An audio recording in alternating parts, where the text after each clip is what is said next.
Hello, hello. Welcome to Making a Marketer live here on Facebook. To those of you listening on the replay, we appreciate we appreciate you so much. And because it's live, we know it takes a couple minutes for those who are, to get on and to get with us. So, but we will chat here for a sec as we do that. Hi, Dahlia. Welcome. Hi, how are you? I'm well. It's so good to finally have you on the show. I know we kind of been talking about it a little bit. Yeah. Dahlia Elgazar is the founder, principal, You name it. event tech woman with her agency is Dahlia Plus Agency. Yeah. Coffee fueled actually is the most dynamic word in that title. I'll be honest with you, Megan, because that's exactly what we work on. So I think marketing is coffee fueled at the moment with the amount of Java that it needs and the speed that it's working on within our universe, basically. Yeah, 100%. Well, and I know Dahlia through my work in event technology within the meetings and events space, and I've seen the offerings that her agency provides ebb and flow and grow, and it's been pretty neat. And I actually had the opportunity to be part of the team for an event earlier this year, and that was exciting. So hope to do more of that. Absolutely.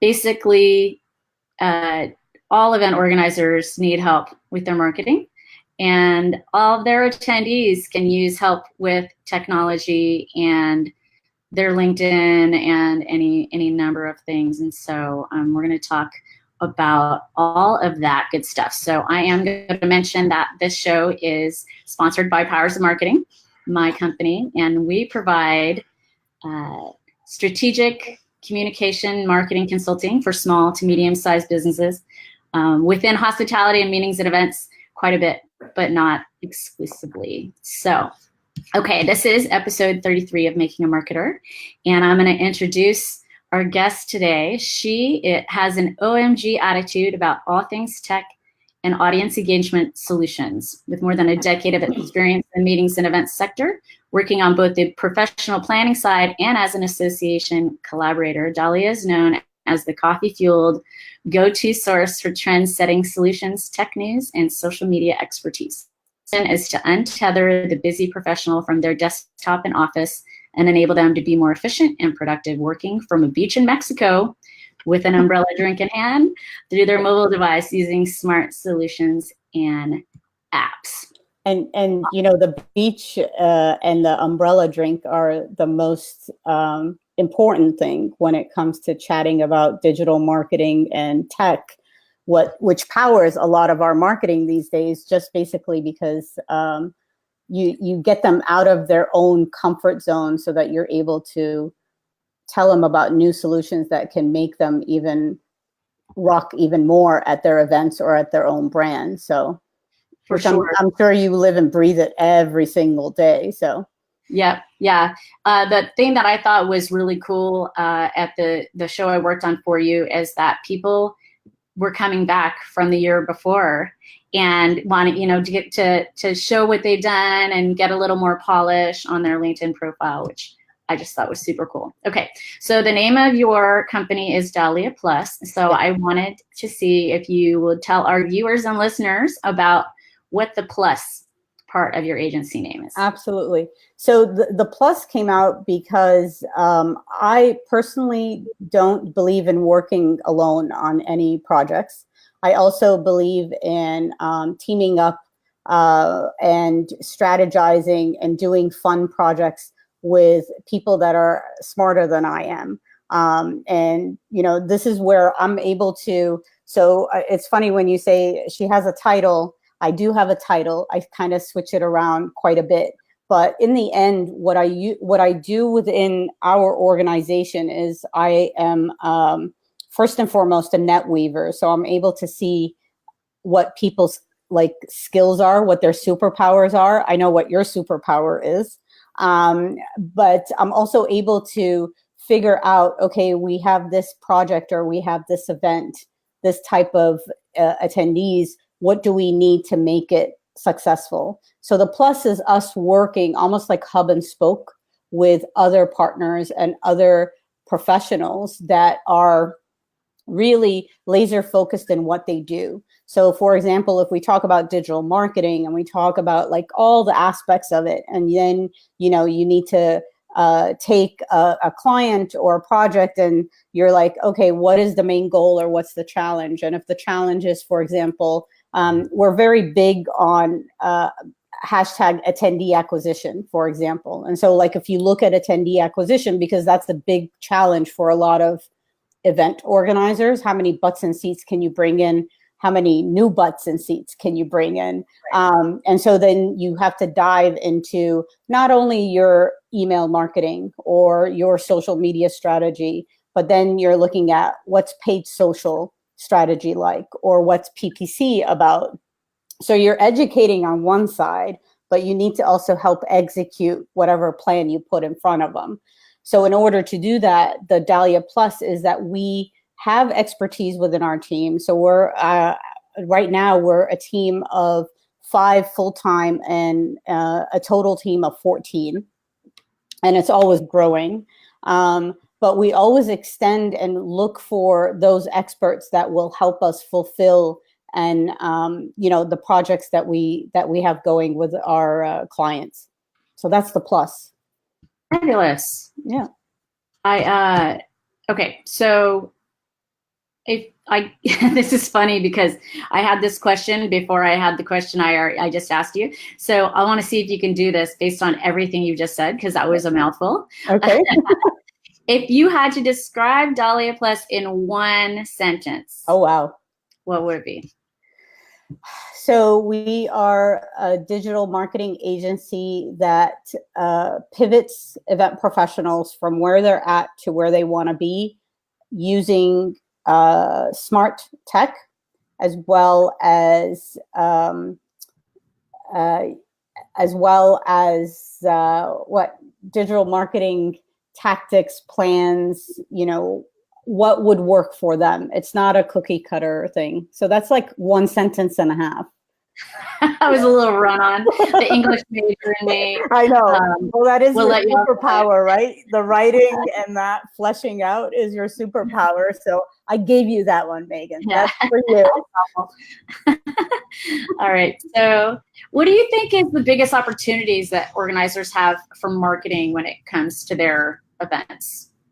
The biggest opportunity that they have, and a lot of times they don't tap into, is two things: the opportunity or the amplification through their tribe or their brand followers as an event or as an organization.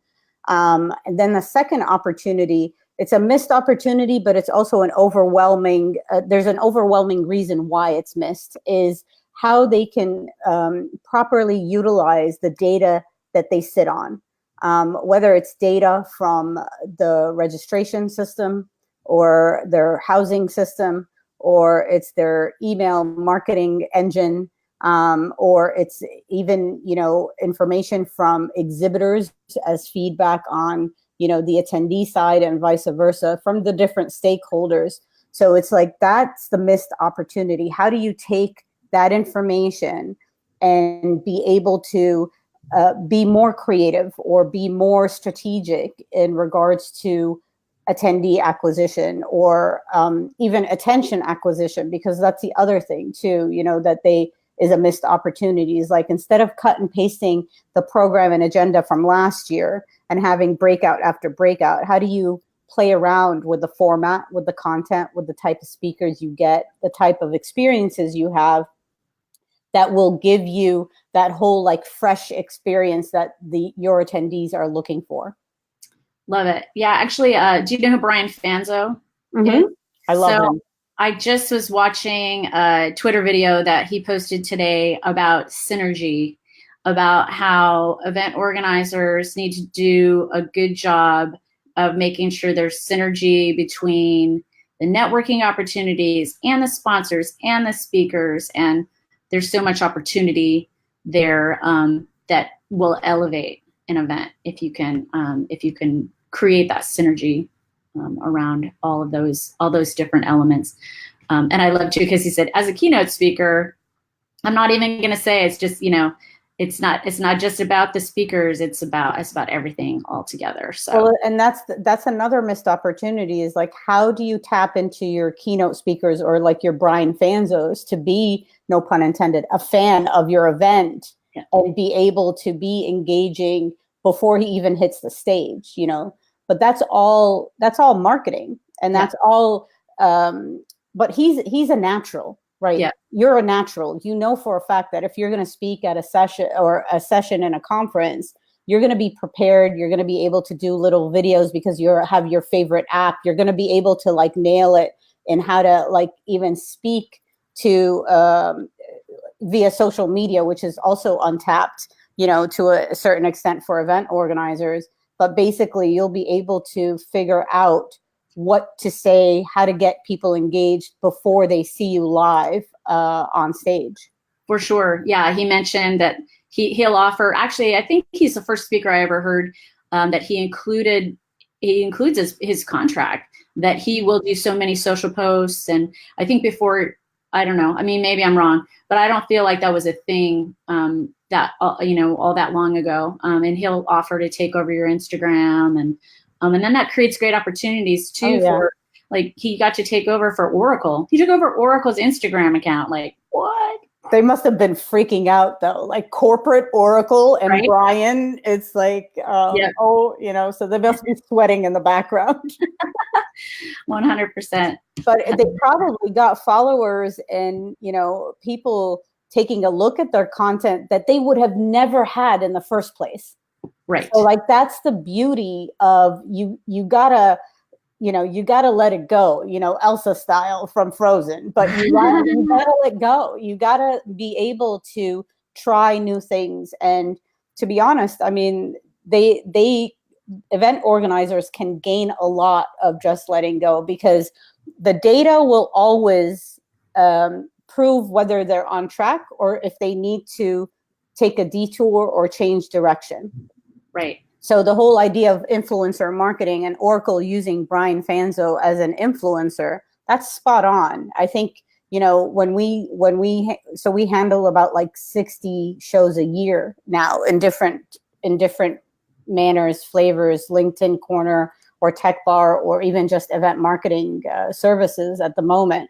And we go in and we're just a soundboard because usually the marketing, the programming, the sponsorship, exhibitor sales, and the C-suite are not on the same page, and that's okay. But we're able to show them, there's certain things you can do powered by very, very smart technology that you will get data out of it, and this is the way to do it. And it sort of calms them down. This is where my title of tech therapist comes in handy. So we, I mean, it's so exciting though, when you see them, embrace PPC or paid social for the first time and the room is like standing room only. And they're like, wait, what happened here? So. Yeah. So I want to welcome Eric and Sarah and Paul and Sean and Anna. Woohoo! I want to share Anna's comment, which is funny because I put it up on the screen, but it was so big that it covered your face. So I couldn't Thanks, Anna. She said, I couldn't agree more. We've had success with speakers who have connected with us pre-event through live Q&A Twitter posts, posting about their work and their affiliation with our Congress. Saw a huge engagement. Awesome. Yeah. Okay. Sean has a question. I'm going to pop it up. It will cover your face partially, but I'll read it to you. If you need to advise your client to invest on digital marketing for their event, what would you suggest if they can do everything right at the beginning? Well, first and foremost, no, I was going to get clarification from him on that. Do you understand the? I do. I understand Sean. All right, cool. I speak Sean. Okay, cool. So actually, Sean is part of the D+ team as well. All right. But here's the thing about digital marketing. It is very vast. And so if you're able to have the client understand what their top challenges are and then come to the table with like a proposal, but it has to be in parts. It can't be a full-blown plan to a point where they get sticker shock, which is the number one thing, and then they get overwhelmed because basically they think they have to do everything on their own. What they don't get is they can like prioritize what they need to have happen. If you need, registration to be bumped up, here's a couple of things that you can do. This is how much it's going to cost you. You don't have to do everything. You can do mini versions of something. So like when you do paid social or PPC, set a budget. And if it works for you and there's conversion, then you can add on to it. Because what happens is the C-suite is like talking at the, like at the back of their head saying, we don't have the money to do this. Right. But there's definitely ways where they can like up, their digital game just with small steps. They just have to understand how it works. Gotcha. Okay, cool. All right. Just making sure we don't have any other questions. We're good. He said, LOL. You do speak, Sean, a very unique language. All right. So what do you think? And it's crazy to me that organizations still aren't making social a priority. What do you think holds them up from making it a priority from their events, for their events? A lot of times it's brain width, not even bandwidth. It's they overwhelm themselves to a point where they overthink what kind of content I need to put up. What if my posts are not funny or relevant, or what if I don't get the likes that I need? So there's a lot of different elements to why social is not taken seriously. It has to be taken seriously. It has to be part of the marketing mix. There's some organizers that have found that social actually works really well for their event goals, whether they need to increase their numbers, increase their event brand, especially if they've done a redesign, for example, that helps quite a bit. What they need to figure out is they can't do everything on their own. And one of the missions that we're trying to help event organizers do right now is talk to the C-suite to show them that, decreasing budgets or keeping budgets the same, keeping the team the same and trying to do more is not healthy. And it's not healthy for the team. It's not healthy for the event or the organization. I think a couple of things is people just think it's going super, super fast, that they've missed it. They don't know, IGTV, what it can do for them. And when we go to events or when we go to event organizers, we say, you don't have to be everywhere at the same time. And they don't. And then you have really super awesome platforms that will help you figure out who your influencers are, where they live, and they become the plus for that event organizer. They can become part of the team and they can help out with the social media. So like one really great platform, which is for medical and healthcare shows, is called Sympler. So it's SYMPLUR, which gives you tracking on social media by hashtag, who your influencers are, what topics and what conversations float to the top. And you're able to identify them, that they become your Brian Fanzos. And so they are able to carry the social media plan with you going forward.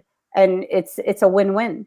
Yeah. Well, and it's funny you should mention influencers, because Rachel Stefan just came on. Oh my goodness, Rachel. We have the same hair. She and I are curly hair. So I used to have that hair. My curls died. I don't want to talk about it. Okay. Anna has another question.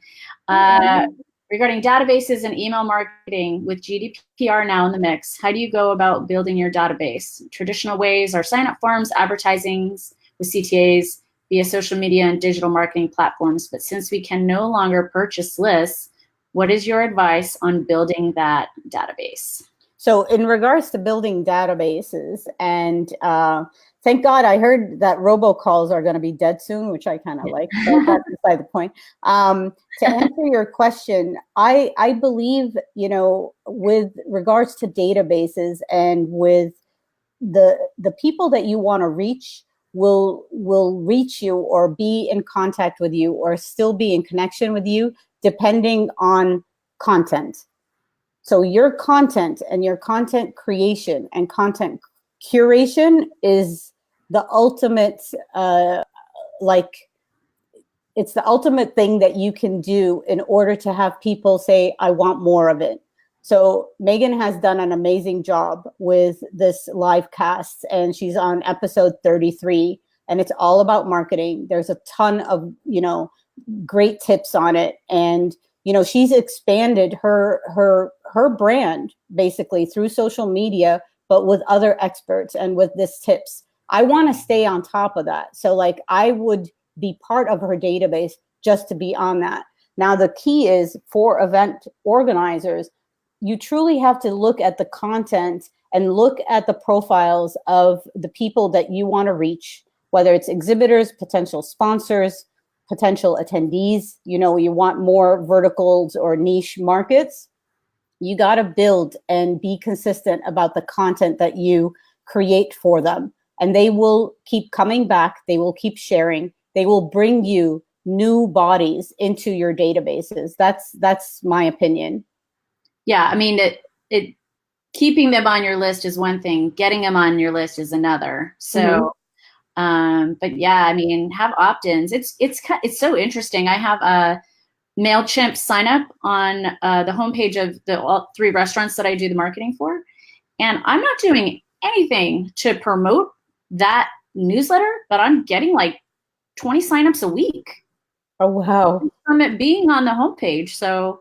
I think you're fully right. Like if you're doing good things and the word is getting out, we know, right? Your website and your email, those are your real estate. They're the only real estate that you own. LinkedIn could pull anytime. Facebook could pull anytime. It's unlikely, but you just really need to keep your people in your in your own spaces or referring them back to your own spaces. So we have someone named Sarah Elgazar on it.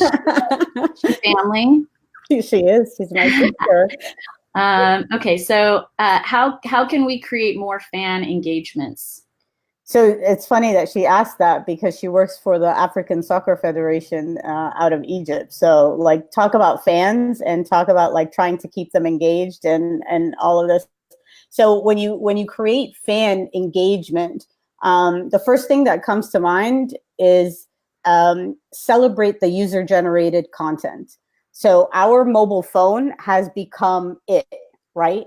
Any kind of event, any kind of anything that has spectators or has attendees, you have to give them a mission.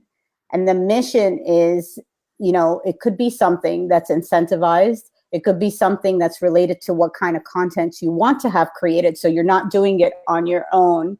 But in essence, you can utilize that user-generated content for your marketing purposes.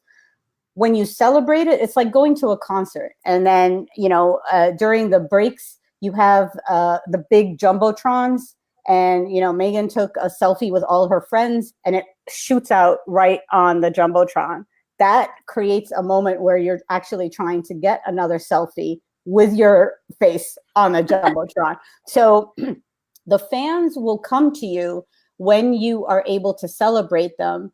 And there's an emotional click that has to happen because that joy and that like feeling of a rock star because you made the screen or you won something or you got like a VIP meet and greet moment with Mo Salah, for example, who's the best soccer player in my opinion, but that's beside the point. But you know, stuff like that, that's what you create. You have to create that emotional click between your fans, your spectators, and what you want them to do, because then you're able to actually manage the behavior and you get the content you want generated just by incentivizing them, even just by celebrating them. Yeah, engaging there's a lot to be said for engagement, and for those of us who are passionate about this, it's a no-brainer, but it's shocking to me how little engagement I actually see with content. I have something I'm putting a proposal together on now, and they're posting to social. People are engaging, and not a peep, not a like, not a comment, not anything. And like, gosh, what a huge opportunity to build community. Yeah, absolutely. And that's what you want. You want to build the community. So the latest, I just saw an article. I don't know if you saw it as well, Megan, where like Instagram is thinking of taking the likes out as a feature, right? In regards to Instagram stories, that you don't need to like anymore, because psychologically, especially for younger people, it builds this like, oh my God, nobody likes me. And there's like a lot of psychology behind it. I actually like it because of I see my daughters, like, you know, the whole liking, and if they post something, and it's not getting the likes. So if you think of it, if you take the likes away, what does that mean? It means that social media is going to depend on better content, and then on better user generated content as well. I agree with you, event organizers. I don't know if they take advantage enough of social media, especially on sites. Like, yes. What do you create? Do you create those places around where, like, take a selfie here, or like, do I don't know, like a Facebook Live at the tech bar or something like that, I think they just need to have those ideas that bubble to them, and then they can take it and run, and they don't have to do it alone. Love you too, Hafiz. Dolly, this is a nickname I've learned today. But no, I mean, I think there's golden opportunity, especially for you to guide them, whether but here's the flip side. It's not the event organizer's fault. It's the fault of it's not even a fault. The disconnect is, and this is where we come into play, and this is where you see us, is where we are able to educate the end user on how to be that social media person, or like how they can play on Facebook versus Twitter or wherever they're comfortable, in order to satisfy the event organizer's goals. Gotcha. Very cool. Well, and we have another Scott Vitale is watching. Mohammed, you saw the comment. Well, yes. It's almost 30 minutes already. What? We have 10 live viewers. If anybody else has one more question, we'll go long for this one, because I always say, like, I have a time limit, but if the content's good, and we have people are engaging, then I want to keep going. I do want to know from you, and it's funny, it makes me laugh because you asked me this question. Was it earlier today or was it yesterday? Yeah. What is the latest tech app gadget, something that you're geeking out on right now? Oh, you want to go first? I'm going to ask you first. I want to know from you. Oh, the latest one that I'm on? Oh. Whatever you're like geeking out on. I mean, and it doesn't have to be new. It's just something that you, that you're stoked about. Oh my God. I don't know if I'm stoked about. Well, I just downloaded one today called Cinegraph.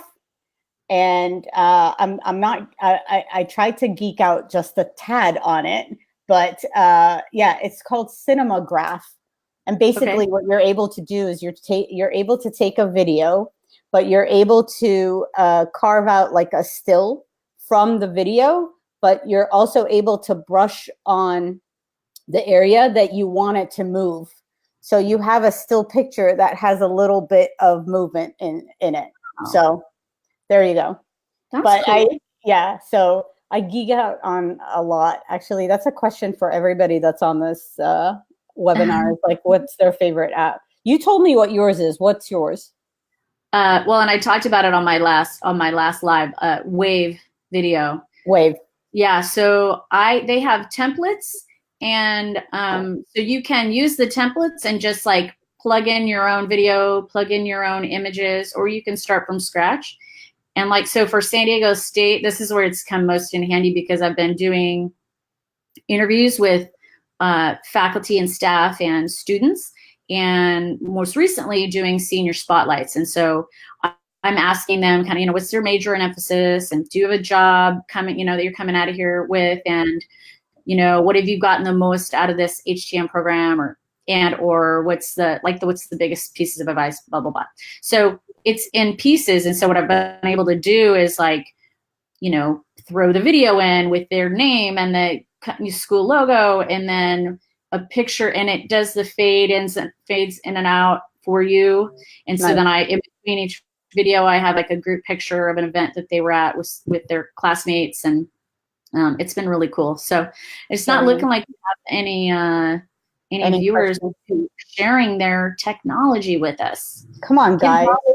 Dolly, some info, man. I know. Give me some apps. Sean, what's your app? I think I actually know what your app is, which is kind of funny. Anna, what's your app of choice? And Sarah likes Instagram, so she's an Instagram girl. And actually for Instagram, one of the other apps, which is kind of cool, is, you know, because everybody likes to see how the layout is when you have your feed up. There's a one called Layer or also Preview. And so you're able to see what your feed would look like as well. Hootsuite, nice, very nice. Yeah, so Agorapulse, I just actually upgraded to now I can have like, I don't know, up to 100 different profiles that I can manage. So which is helping me keep much more organized in terms of all of my clients and all of their accounts and scheduling them. Of course, that doesn't discount the engagement, and you still have to go in and manage them. But yeah, so Sean said Slack. Slack, yep. That's what I saw. Yeah, Anna said we manage multiple clients, multiple accounts. So Hootsuite is my Bible. Yeah, Hootsuite's good. I love Agorapulse's reporting is gorgeous. Like you just basically click a button and you download a PowerPoint that shows everything that's happened, you know, with pretty graphs and stuff for the previous 30 days. And then there's listening in there as well. So if somebody mentions you but doesn't put your handle, you still get a notification. And so that's it, like any other platform, it's got its issues. But in football field, Facebook is the main tool, Sarah said. Yep. Actually, if you like new platforms in regards to social media, take a look at Social Bakers and Brand24. Brand24 has a really awesome reporting tool too. Okay. Anna asked, I'm sorry, what was that app? Agorapulse. I put it in the comments as well.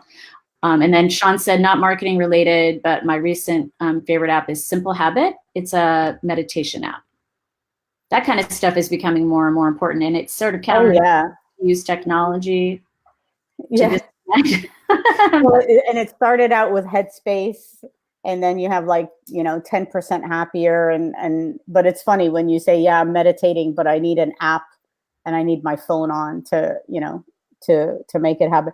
But technology can put you in a way where you are creating habits. So like, there's the apps that help you make sure that you drink enough water. MyFitnessPal, for example, some people need that. So there you go.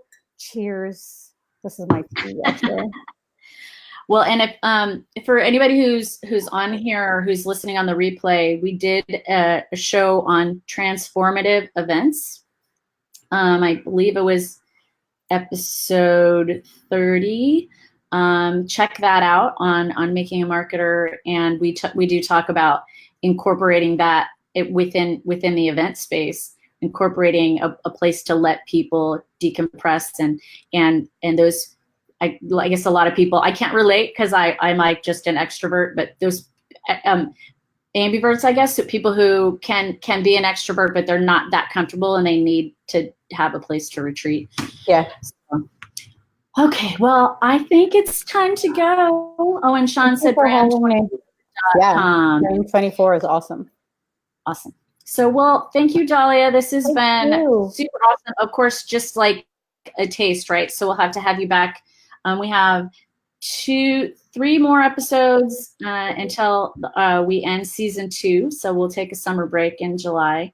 But we appreciate you being on. Thank you for having me. Of course.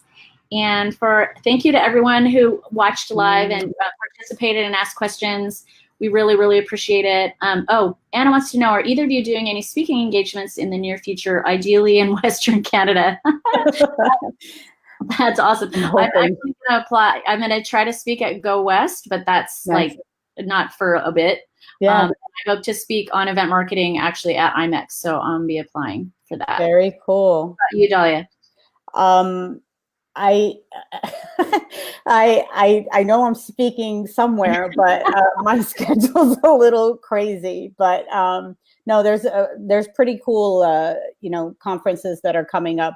I don't know if I'm going to hit Western Canada, Anna, but I will try just for you, or you can always contact me if you want. But no, we have a pretty full schedule for the rest of the year. So awesome. Yep. Well, thank you to everyone also who listened on the replay or who rewatched this on the replay or on YouTube. We really appreciate you. So this has been episode 33. 33. Yay. And we will catch you next time.